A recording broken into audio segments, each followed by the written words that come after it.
Talkin Cougars is brought to you by Safeway. Come see what's fresh. You know what it is. This is Talkin Cougars. I'm Michael Bumpus with Alex Brink. The Cougs get it done at home, 42-10. They beat Hawaii. That was fun to watch, Brink. I think this was a game that you and I, we spoke before the game, and we're always a bit nervous just because we know how sports are and how football is. Anybody can get it. A guy can come out there and Shager, the quarterback for Hawaii, and light things up. You just never know, but that's not what we got, man. We got a great performance by the Cougs. Well, it started a little shaky. If you remember, Bub, right? Like Cougs go 3 and out, and then Hawaii drives right down the field, and you think they're going to score. Coug defense holds up. They end up kicking a field goal, and then ultimately Washington State kind of ran away with it from there. A lot of it had to do with that defensive performance for sure, forcing turnovers, sacking the quarterback, making life hard for that quarterback Shager. But it was complimentary football. I mean, offense showed up in a big way.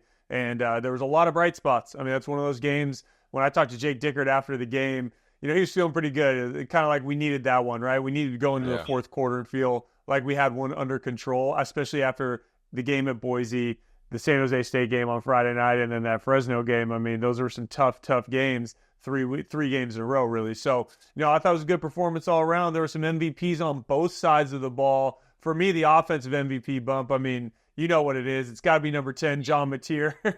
23 of 27, 295 yards, 3 passing touchdowns, added 2 more rushing touchdowns. I don't know if you were counting, Bump. He had more touchdowns than he had incompletions. That's 4 on the night total. So a really nice night from John Mateer, particularly passing the football. I was super impressed with the way he distributed the football. Jake Dickert said after the game they kind of pared down that playbook a little bit, maybe made things a little simpler for him, and boy, did it pay dividends. Mateer was lights out throwing the football. Didn't really need the running game very much. Thought they were going to need him more than they did, but took advantage on the outside with the receivers and tight end. I just thought it was a really nice night from Mateer all the way around. Yeah, I'm with you. I loved it, man. There was only really one throw that got me nervous a bit. He was rolling to the sideline on a third down, trying to make a play. Hawaii defender gets his hands on it. But other than that, I mean, you got big plays down the sideline to Kai Williams. Carlos Hernandez gets involved. Mathers in the end zone. Hudson, who got it done as well, who's my player of the game. He had a long up 33. You know what? I feel bad for you, Brink, because we didn't run the jet sweep where you just toss it up in front of the receiver. Right? You would have got some easy touchdowns. Oh. That was an easy one for Mateer. And it was refreshing to see him not take the big hits. I think that was important to me. I love seeing that. But no, I went with Hudson. He's the speedster. I could have sworn he had more than 2 touchdowns on the year. When he scored that touchdown, I'm like, what is that, like 4 or 5 or something like that? Well, he's made a big impact. He's made a big impact. He's made so many explosive plays. You think that he'd be all over the place, but I like Hudson. What'd you see out of him?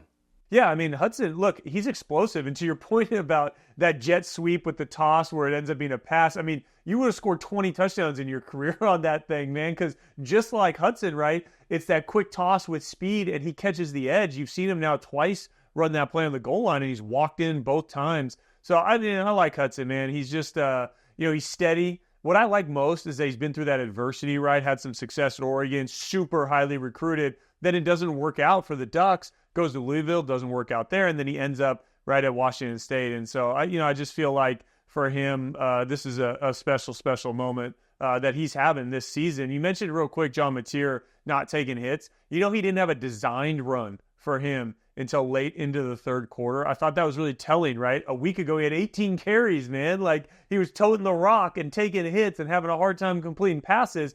Now he runs the ball less, right? Less designed runs, and he's a more efficient passer. I think that really stood out. Yeah, love it. Keep the young man fresh, keep him healthy. Let's switch over to the defense. Now, I'm gonna cheat. I'm gonna double dip here, okay? Because these defensive linemen don't get the love that they deserve. So I'm going with Enzo Dimba as my first guy. He had 1.5 sacks, and he was in the backfield. If you look at Shager, the quarterback for Hawaii, he never had a clean pocket. I mean, he was rolling out constantly. There was pressure up the gut. So that's my first dip. My other dip, I got to go Augusta, man. He was in the backfield. He was so close to making some big plays, but he was one of the guys who forced Shager to get outside the pocket and have to throw the football. The big boys don't get enough love. And also what they did, they occupied offensive linemen, and Schmetty did a good job of sending pressure, man. It seemed like every other play, he was sending Keith Brown or another backer to get after the quarterback. If those big guys don't occupy the offensive lineman and apply that pressure, it's a bit tougher. So I'm double dipping, man. I'm going two big boys on the D-line. No, they both deserve it, man. They don't get enough love. I mean, Gusta had a good night against Boise, in my opinion. He had a good night against Fresno, and it's not showing up on the stat sheet, but he's in the backfield a lot, just like you said. And Ansel Dimbu's got that mix of power and strength and a great motor. So he's kind of always around the football, it feels like. And it finally showed up on the stat sheet. Coug defense had 3 sacks on the night. They finally found a way to get pressure. I thought that was super important. And it had a lot to do with those big boys. And one of the guys who benefited from the big boys playing well was my defensive MVP, and that was Buda Al-Ukta. He was flying around all night. He was active around the football, and he was active at the line of scrimmage and creating pressures. But most importantly, he had a huge interception. It was the second turnover of the night that really flipped the script for Washington State and got things rolling, and the offense capitalized, scored a touchdown after the interception. I asked him after the game because, he kind of made that play coming across the middle, really snatched it with his hands, Bump. And I asked him if he had a receiver background because it looked like a receiver the way he was catching. He said no, but he said he was a running back when he was younger. He thought he'd be a running back. So maybe some of that was paying off when he saw that ball coming his way. No, I love seeing Buda do his thing. I believe they sent some pressure. Saw a lot of man from this Cougar defense against Hawaii. And when the running back kind of stays in the backfield or he flares to the outside backers kind of go get him. That allows Buda to roam and watch the eyes of the quarterback. So I like that you asked that question because he attacked the ball with his hands, and he did not just go down. I'm trying to get some money. Unfortunately, there was a clipping or something like that, blindside block, that I kind of sent some of that yardage back. But for the most part, he looked nice and smooth, and this defense did their thing. Highlight the defense. A couple times, Hawaii was in the red zone and left with only 3 points. And I think that was huge. You mentioned at the start of the game, they started with 3 points in the red zone. I believe in the second quarter, they had an opportunity as well. And they just weren't able to get it done. And it was because of guys like the ones we just mentioned being stout, making some plays, man, and turning that rock over. Yeah, and then another guy to highlight just because, he's coming back off an injury from last week. Jamori Colson, right, forced the big fumble. That was that first turnover on the hit across the middle, which was a big play from Hawaii. Shager made a nice play under pressure, and it was like, oh, man, the Rainbow Warriors got out of that one, and then Colson comes in, dislodges the football, and to me, that really got things going. The defense ends up with 3 turnovers on the night. They had the 3 sacks. They really played lights out. Like you mentioned, they had a stop where they forced a field goal and they missed the field goal. They had another 4th down stop. I mean, you think about 4th down stops on top of the turnovers. Those are extra turnovers, right, Bump? So they had almost 5 turnovers with the 4th down stops added in there. That defensive group played really, really hard.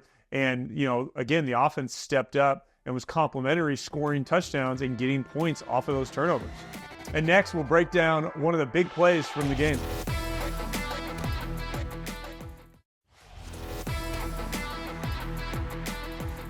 This segment is presented by Cougs First. Think Cougs First for products, services, and hiring.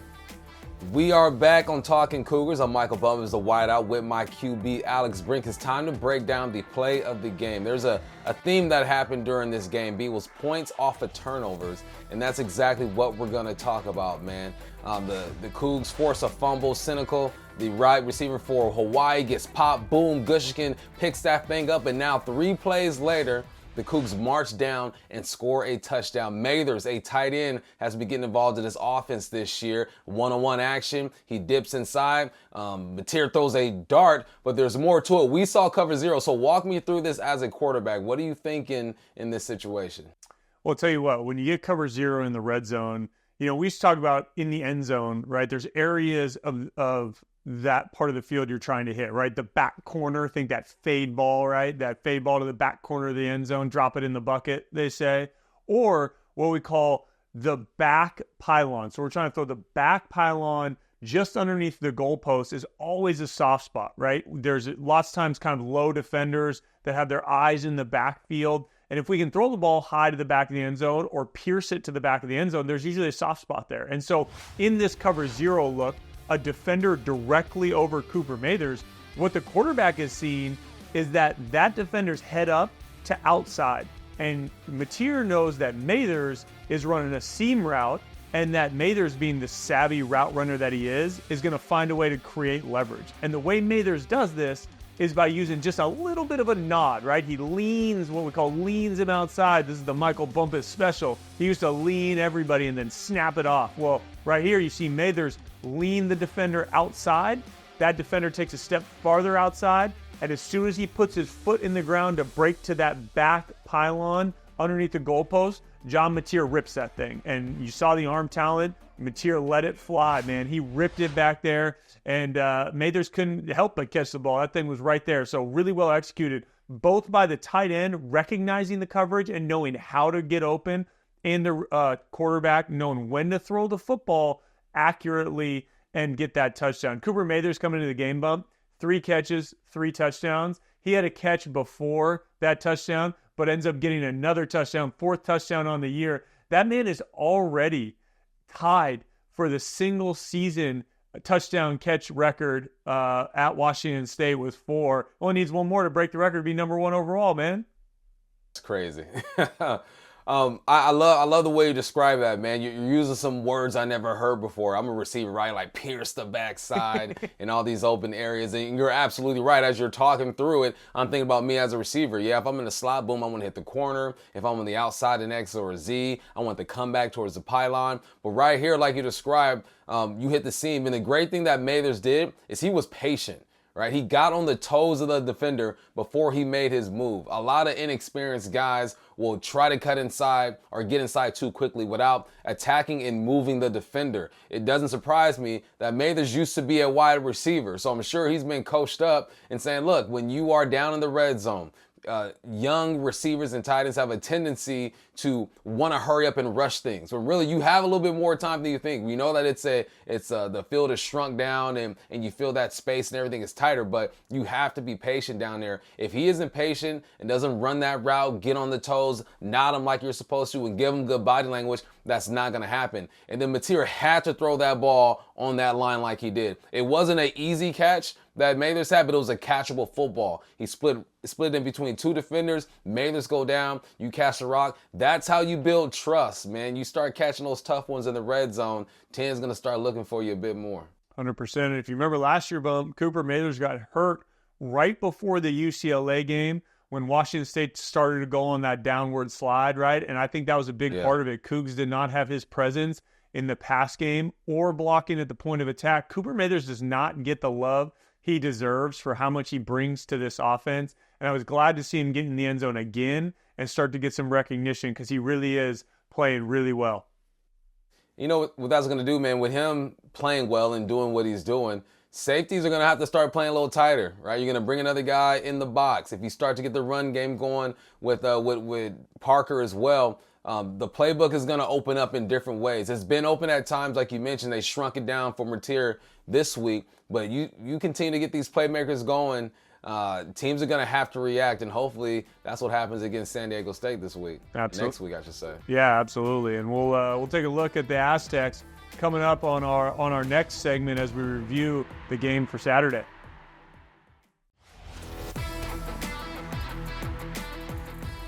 This segment is brought to you by Cougar Collective. Back now on Talkin Cougars, we're going to break down the 3-3 San Diego State Aztecs, who Washington State heads down south to visit.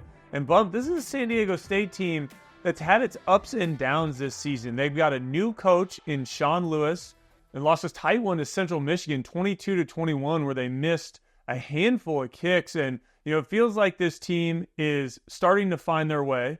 They play great defense. They have an offense that is up-tempo. And, Bump, I'm interested to see what you see on tape because I think this is a bigger challenge than maybe their record suggests. Yeah, I think that's just how we live, right? We respect everybody, and you go out there and you got to play.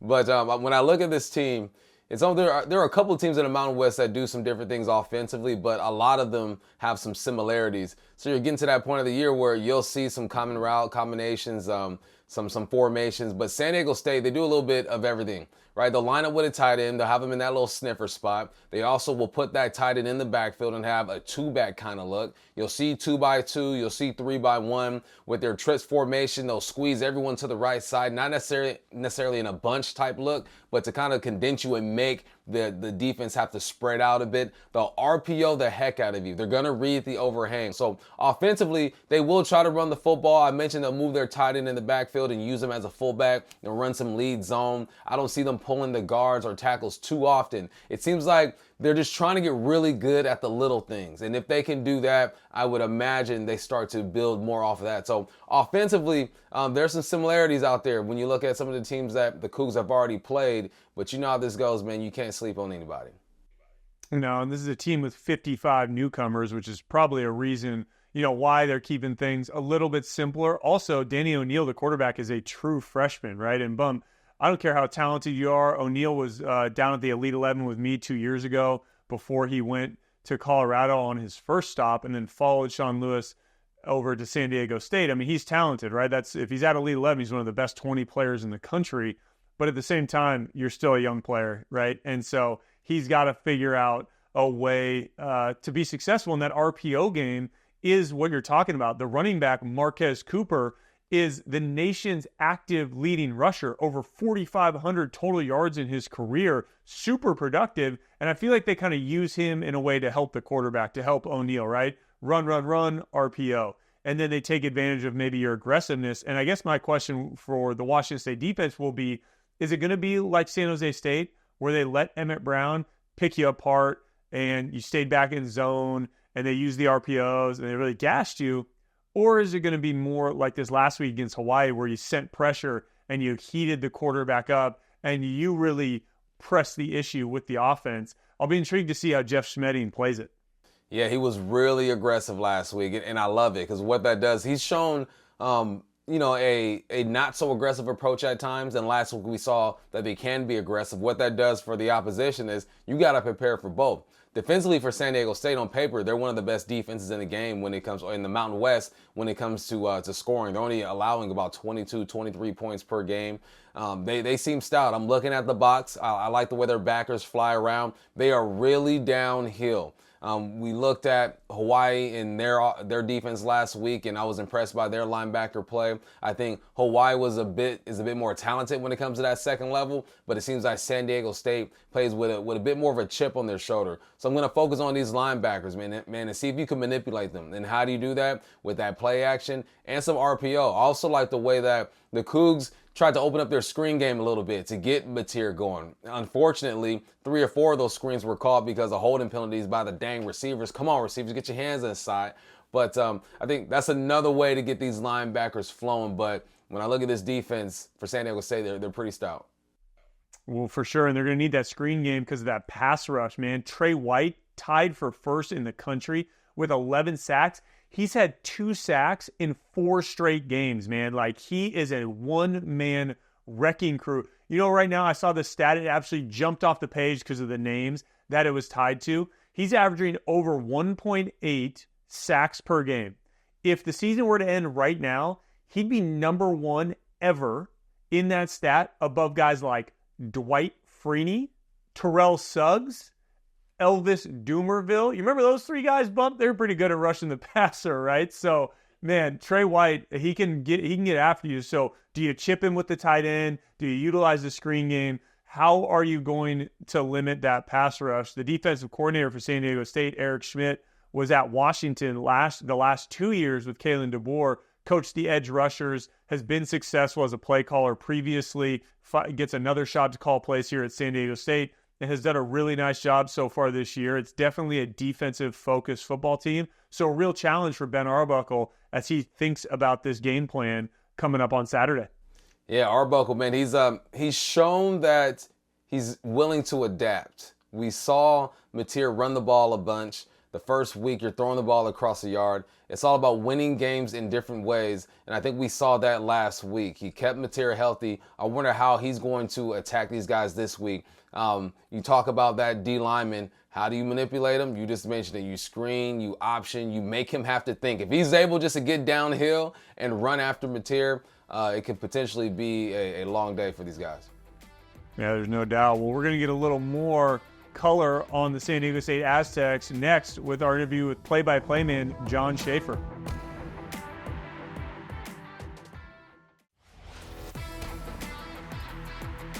This segment is brought to you by Flat Stick Pub, local craft beer, mini golf, and old school fun.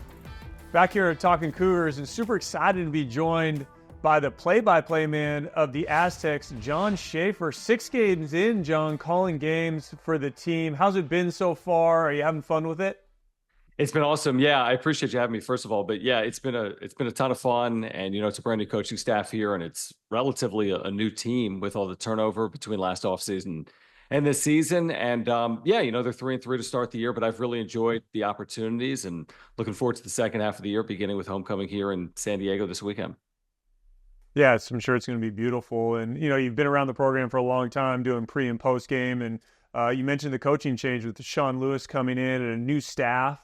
Coach Lewis has had a lot of success at Kent State and then his short time at Colorado. As he's come in and put his stamp on this program, what does it look like from kind of off season now to as the season's gone on through this bye week of what Coach Lewis is doing and maybe changes or has brought to the table?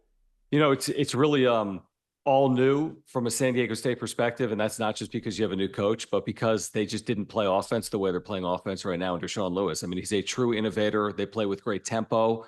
They don't always play with that tempo, but they have the ability to do it. And he's had some of the nation's best offenses over the years, whether it was at Kent State as a head coach or as a coordinator at Syracuse or Bowling Green or even last year at Colorado. And San Diego State over the years, maybe some Cougar fans are aware, maybe some aren't. I mean, it's really been a ball control, run the football, rely on your defense type system. And they won a lot of games under Rocky Long and Brady Hoke. But this is a complete change and a bit of a 180. Now, the defense has been really good. I think the offense is emerging and coming along as the season progresses. So I think Aztec fans are excited because they had seen, what winning football looked like, but they didn't necessarily have it with the dynamic offenses that Aztec fans are now hoping to see in 2024 and beyond. Yeah, 100%. And, a part of that offense, you talked about the tempo, head coach for Washington State, Jake Dickert, said it's definitely tough to prepare for, but, still got a, kind of some of the designs of, the past era where good running back and Marquez Cooper, who really leads the way, right? I mean, 3rd in the country in carries, so teams really leaning on him. I assume some of that's young quarterback, true freshman Danny O'Neal being a part of it. But, as you think about playmakers and Cooper specifically, what does he bring to the table? He's just a winner. I mean, he's been through everything. He really is a special player, in my opinion, and it's not necessarily because of his gaudy stats, and sometimes they can look that way, but he just does things to win football games, whether it's making a key block or being available out of the backfield for Danny O'Neal as like an outlet in the passing game, or just running between the tackles as an undersized tailback. And he gets stronger as the game goes. I mean, once he gets that 20th carry, seemingly he just continues to improve, and it's really remarkable to watch. And he's had a number of 100-yard games, and whenever they get near the end zone, he can just kind of feel it, and that he's going to do everything he can to get into the end zone. And he's just been through it, whether it was Kent State or Ball State. He's the nation's active leading rusher, which is amazing for a guy that was under-recruited and is undersized, but he's approaching 5,000 career all-purpose yards, or 5,000 rushing yards, in fact. So he's been incredible, and he's been a big part of this offense, and I would expect that to continue in the second half of the year. Yeah, his stat line's unbelievable.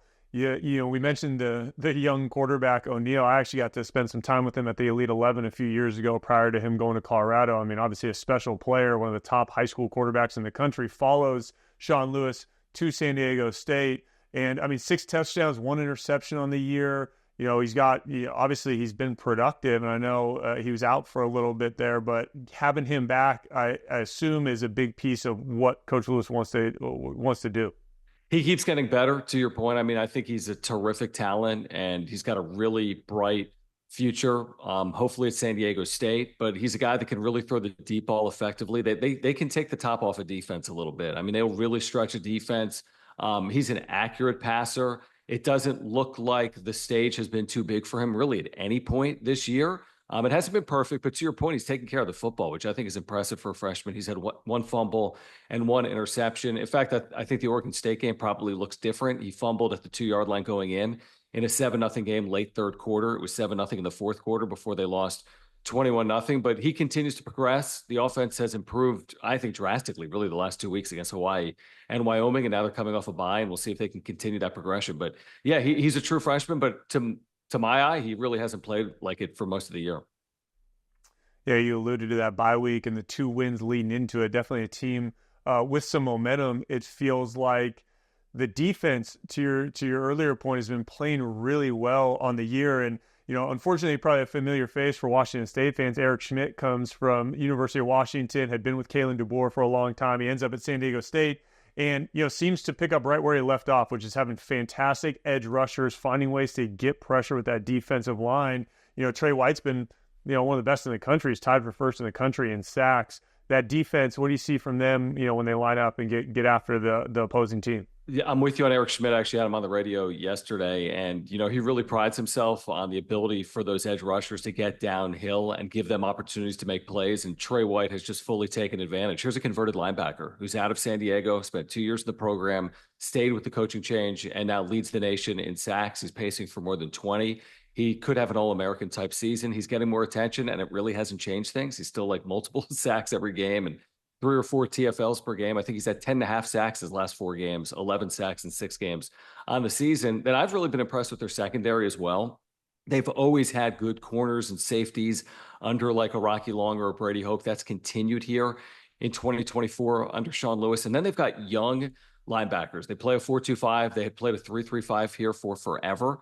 Under Brady and Rocky, they tweaked it to a 4-2-5. It's worked out well. I think the defense has absolutely been a bright spot, but they've got young linebackers, Tano Latuli, who's an Army transfer. He's out of San Diego State. Owen Chambliss is a Utah transfer. That's a couple of like first and second year players starting at linebacker for San Diego State. They've been nicked up, but coming off a bye, they should be healthy. And yeah, they've gotten productivity really at all 3 levels under Eric Schmidt this year. You mentioned that Oregon State game earlier in the year. I mean, again, on paper and on tape, especially coming off the 2 straight wins, this feels like a team that's trending in the right direction and could have, a little bit different narrative pre-bye week if they maybe get that win, say, against Oregon State. Does it feel like the energy around this program is continuing to build and head in the right direction? Completely. I think they can kind of, sense the opportunity that's in front of them, which is not an easy one. I mean, they need to get to 6 wins, obviously, to have a chance at a bowl game. They're 2-0 in the Mountain West, which is encouraging as well. But you look at the schedule. I mean, Washington State clearly is one of the best teams right now in the nation, including Power 5. I mean, I think they're certainly top 25 caliber.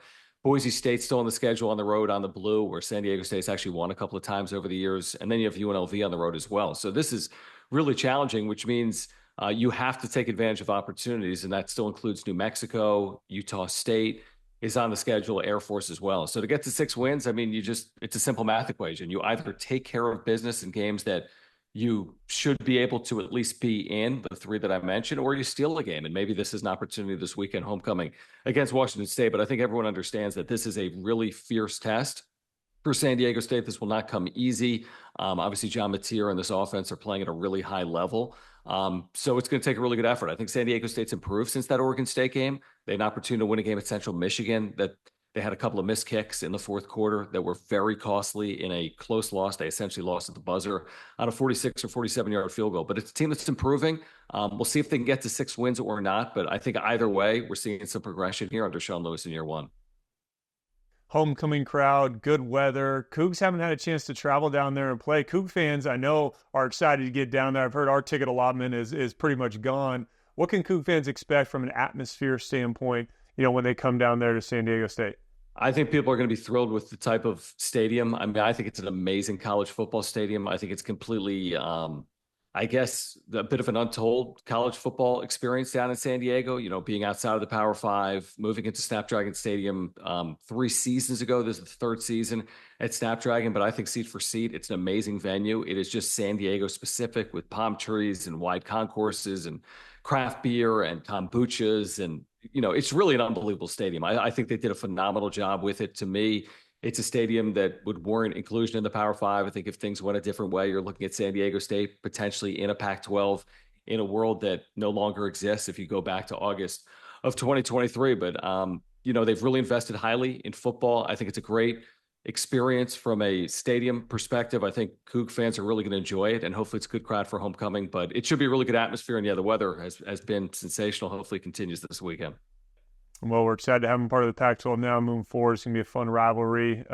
Sure appreciate you joining us, and we'll look forward to catching up during the game on the broadcast. Looking forward to it. Thanks for having me. Talkin Cougars will be right back.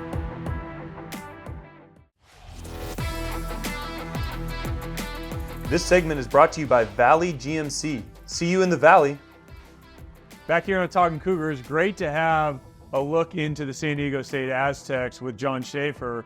Now I got to talk a little bit about this AP Top 25 poll that came out after the Cougs win last Saturday against Hawaii. Cougs go to 6-1, but are left out of the top 25, right on the outside. They're effectively number 26 with 46 votes for the top 25. And look, I mean, it's that time of year, right, where there's a lot of 6-1 teams. The 5-2 team, Vanderbilt, that's ahead of them, right? Beat Alabama. Yep. So there's some of that. Navy and Army are both undefeated.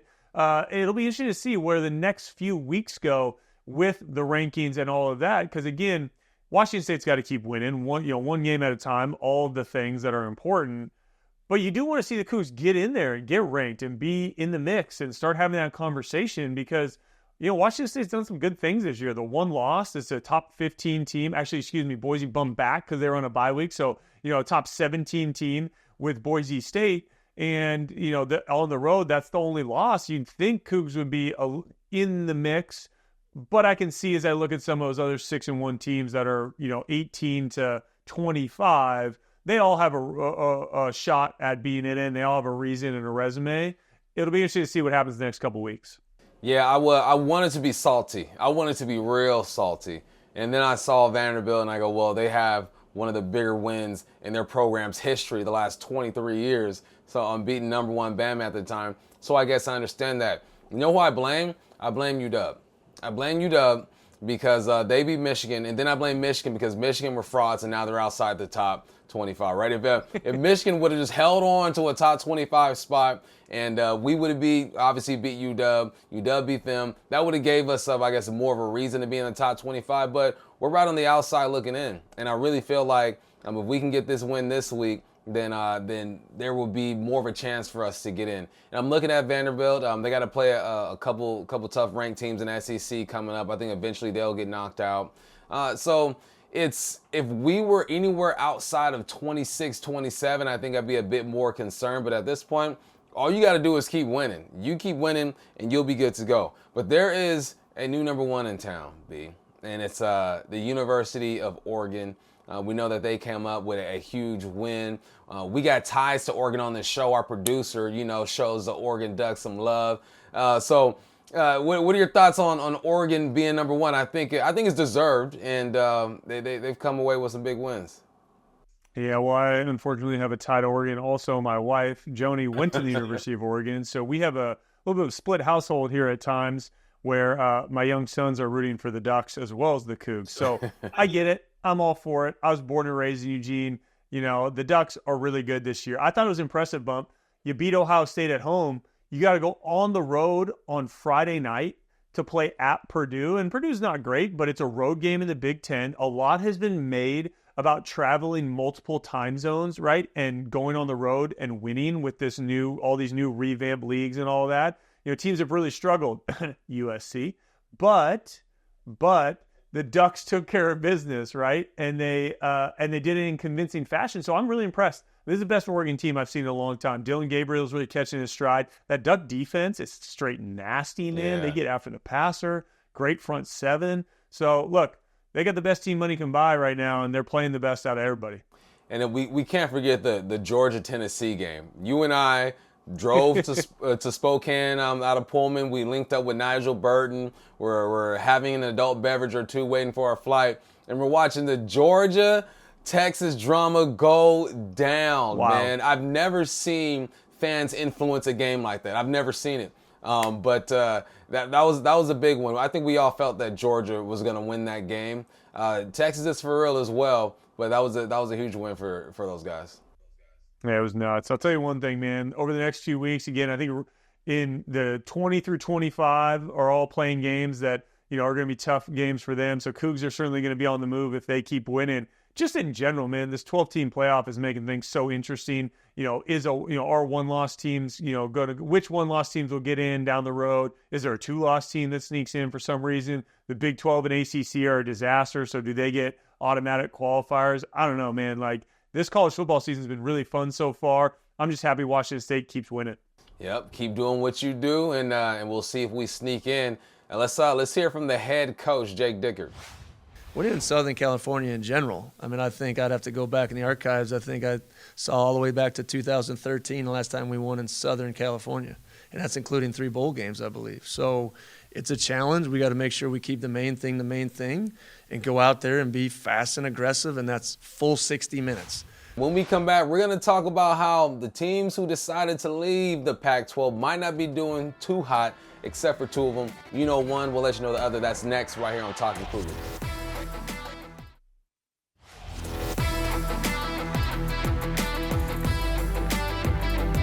And we're back talking Cougars. We're going to take a little mid-season victory lap bump and talk about the records of former Pac-12 teams that maybe decided to blow up the conference and move on to quote-unquote greener pastures, right? I'm looking at USC and UCLA.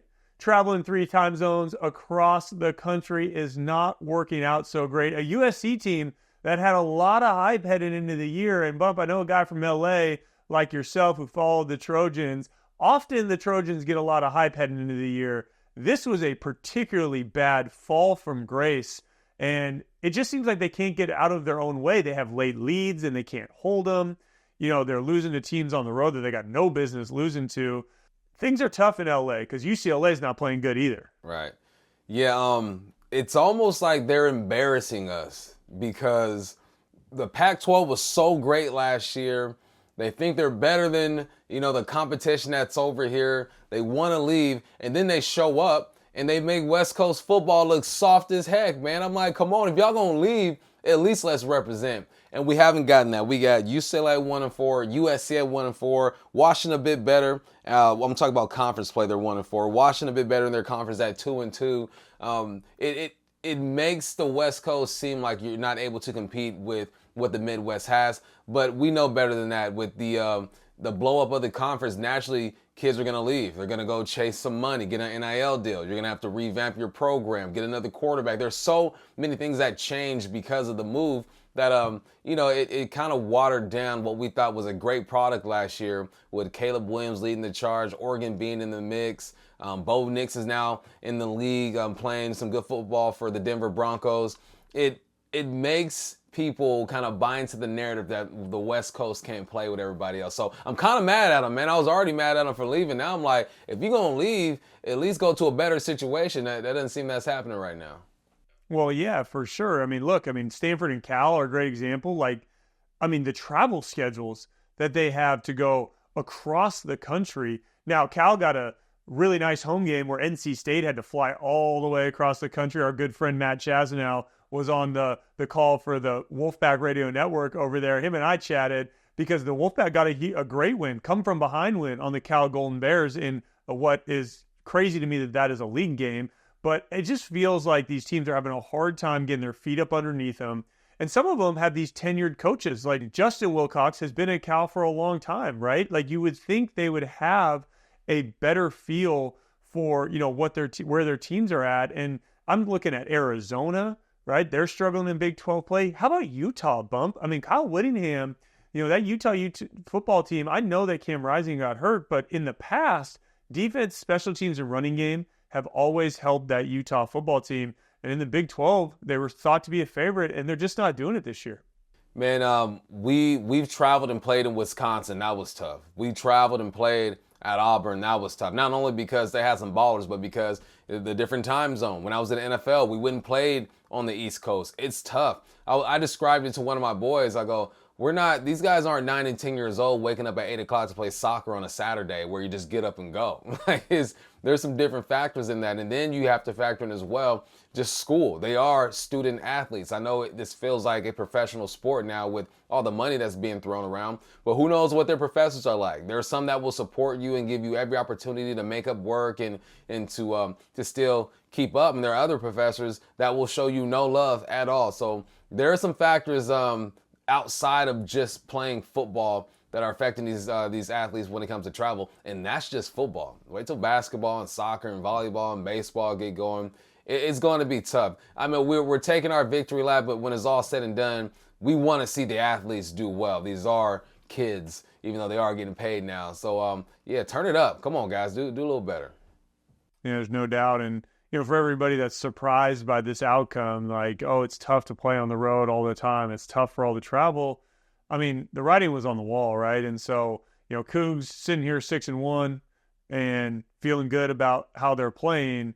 Obviously, we talked about Oregon. They're playing well too because of how talented they are. But in the end, Washington State, looks like a bright spot from what was the old Pac-12. And if they get a chance to get in the top 25, would be one of two with Oregon in that top 25 from what was that old conference.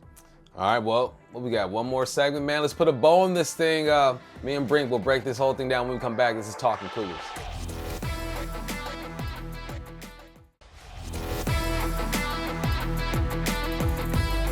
This is Talkin Cougars. I'm Michael Bumpus with Alex Brink. Man, your Cougs are 6-1. Life is good right now. They're about to hit another bye, so you're gonna heal up, rest up, get focused, and just continue to grow off of what we've seen so far this year. I love the way this team has found multiple ways to win the game, throwing the ball, running the ball, defense coming up clutch in the Apple Cup and at Fresno State. Coach Dicker being clear and concise about his message. It seems like everyone is on the same page. I've been in Pullman a couple times this year to call games. You're there every home game and every other week. And I felt it. I can feel just the camaraderie of this group. So I'm excited. You do have a tough opponent coming up. Every opponent is tough. You assume that they are going to be. We talked about San Diego State's defense and their defensive line, their linebackers. Offensively, they're going to do some things to challenge that secondary. I think the box should be okay. But it's all about progress. And so far, we have seen some progress. One thing to be true, Mateer has to get this thing going. He is the little engine that could. He makes this whole thing work. If he doesn't play good ball, then it's going to be tough. But I also want to see some other guys get involved. I just like where the program is at right now. And I can't wait to see how they improve. Yeah, one thing I've noticed and felt great about was the way the coaches are making changes throughout the year.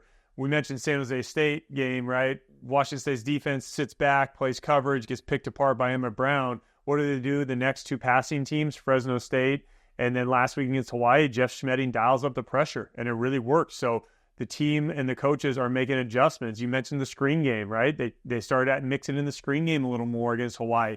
Really paid off. They took away some of the runs from the John Mateer play menu until later in the game when they needed it. And I think that helped Mateer in the pass game. So I think you're right about the progress this team is making.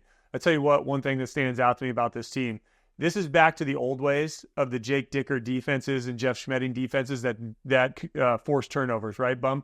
14 turnovers on the year. That's number 6 nationally. This defense turns the football over, and it turns into points, all right? Last year, defense had 15 turnovers on the year. The entire season, Cougs are already there halfway through this year, right? So I think that's the key. When you go on the road and you're playing down in San Diego against an Aztec football team coming off the bye week with a true freshman quarterback, turn that ball over, man. Interceptions, force fumbles. If you can force turnovers on the road, that's a recipe for success and winning the football games.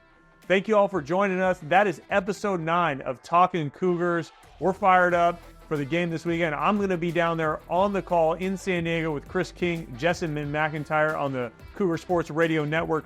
Please tune in. If you want to chat, hit me up on X at AlexBrink10. I'm Michael Bumpus. I will be in the studio with CW covering, doing halftime hits, pregame hits, and all that good stuff. And on Sunday, covering the Seahawks on Seattle Sports 710 ESPN during the week. Catch me on the Bump and Station Show 10 to 2. That is Talkin Cougars, man. We'll talk to you guys real soon.